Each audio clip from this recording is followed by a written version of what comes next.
bonjour à tous d'abord. Les impacts, ils se sont pas fait attendre très longtemps. C'est une mesure, donc la taxation sur les plus-values immobilières, c'est une mesure qui est sortie du chapeau le 24 août. Et donc dès le 25 août, dans les agences immobilières franciliennes, bien sûr, mais d'une manière générale dans tout l'Hexagone, bon nombre de vendeurs se sont précipités pour retirer leur mandat de vente. Donc il y a eu le premier impact, ça a été un coup de frein total sur la mise en vente. Alors bien sûr des résidences secondaires, mais surtout de l'immobilier locatif. Et nous-mêmes, à la FNAM, mais dans toutes les organisations où on est engagé un petit peu dans la défense des bailleurs privés, on s'est vraiment posé la question de la raison de cette mesure, car bien sûr, on n'avait été absolument pas consulté, on a été mis, comme tout le monde, devant le fait accompli. Et en rentrant de vacances, on a été stupéfait. Stupéfait parce que on a vu tout de suite, on a pu mesurer l'arrêt des transactions, donc l'arrêt de l'activité, ce qui voulait dire, et ce n'était pas très difficile de le comprendre, que les recettes de l'État seraient directement impactées, puisque je vous rappelle qu'il y a plusieurs dizaines de taxes qui sont liées aux cessions immobilières en France. Donc il ne faut pas dire que l'immobilier, ça ne rapporte pas de l'argent à l'État, ça en rapporte beaucoup.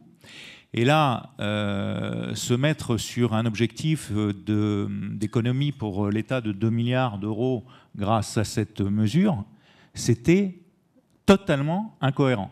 Mais le problème, c'est que le coup était parti.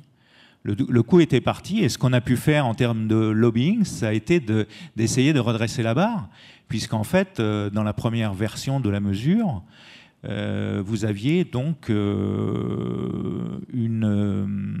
plus d'abattement du tout, et cela pendant toute la durée de détention du bien. Donc on a pu ramener la mesure à une durée de... Je vous rappelle que au-delà de 15 ans, nous n'avions plus de taxation sur les cessions immobilières, sur les plus-values. Eh bien, on a pu ramener cette mesure à 30 ans. Mais enfin, c'est un piètre succès et très honnêtement, on est très très inquiet. Alors, le problème, c'est toujours la même chose, c'est des problèmes d'abord de cohérence en termes économiques, puisque je vous le disais, nous, on commence à faire vraiment travailler les calculettes et on s'aperçoit que rien que le fait de la baisse des mutations immobilières qui va être liée à ça, donc il y aura beaucoup moins de rentrées fiscales et donc ces 2 milliards, non seulement par le jeu de la suppression de l'abattement, ils ne rentreront pas, mais en plus, ça risque de correspondre au niveau de l'État à une très forte baisse des rentrées liées au droit de mutation tout simplement.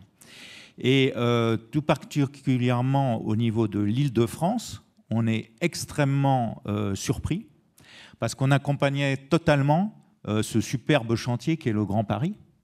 Ce chantier qui démarre donc maintenant, les consultations sont finies. La Société du Grand Paris a été dotée de plusieurs centaines de millions pour initier la démarche. C'est un budget de 35 milliards pour l'État. Et en 2004, vous allez avoir des tunneliers, ces grosses machines, qui vont commencer à creuser des tunnels dans 2 ans, qui vont commencer à creuser des tunnels pour donc faire ces fameux réseaux de transport. C'est un projet magnifique. Je dirais que c'est le seul projet qui va nous permettre de régler une partie de la pénurie de logements en Île-de-France. Donc pour l'immobilier, on parlait de la hausse des prix tout à l'heure, c'est aussi le seul projet qui va permettre de calmer cette surchauffe des prix liée à la pénurie de l'offre. Et en même temps, on vous sort un projet fiscal qui il a douche froide pour tous ceux qui contribuent finalement au logement, que sont notamment les bailleurs privés. Parce qu'il faudra un jour parler d'une manière honnête, claire, du statut du bailleur privé. Moi, je considère qu'en France, une personne qui s'endette sur 15 ou 20 ans contribue au logement en France et fait un véritable acte social. Et je ne comprends pas comment on cherche 2 milliards d'économies sur le logement. Pour moi, et parce que je sais qu'il faut aller vite, je suis convaincu qu'il y a 2 pan de l'économie très important qu'il faut protéger. C'est l'emploi, bien sûr, qui n'a pas du tout été impacté en termes de mesures fiscales, mais c'est bien évidemment le logement quand on voit ce problème de logement en France. Mais si je vous traduis bien, les politiques se sont tirés une balle dans le pied, là. Le gouvernement s'est tiré une balle dans le pied avec cette hausse de la taxation des plus-values. Il s'est tiré. Alors, on va voir ce qui se passe là. Actuellement, il y a eu un frein total de l'activité. Maintenant, puisqu'on a négocié que l'application de la mesure ne serait pas à partir du 24 août, mais à partir du 1er février, c'est l'effet inverse. Les gens se précipitent pour ceux qui peuvent mettre en vente. Bien que les biens sont occupés, ils n'avaient pas prévu de mettre en vente leurs biens forcément. Mais là, vu l'impact qui est énorme, il y a des gens qui, si vous voulez, sont venus dans les agences et du jour au lendemain, alors qu'ils étaient exonérés, ils avaient attendu 15 ans pour mettre en vente leurs biens, du jour au lendemain, ils avaient 15 000, 20 000, 100 000 euros à payer. Donc, si vous voulez, ça a été vraiment extrêmement direct dans leur décision de retrait. Donc, oui, très honnêtement, c'est une très mauvaise nouvelle pour l'immobilier en France. Et en plus, économiquement, c'est une fausse piste. C'est une fausse bonne idée.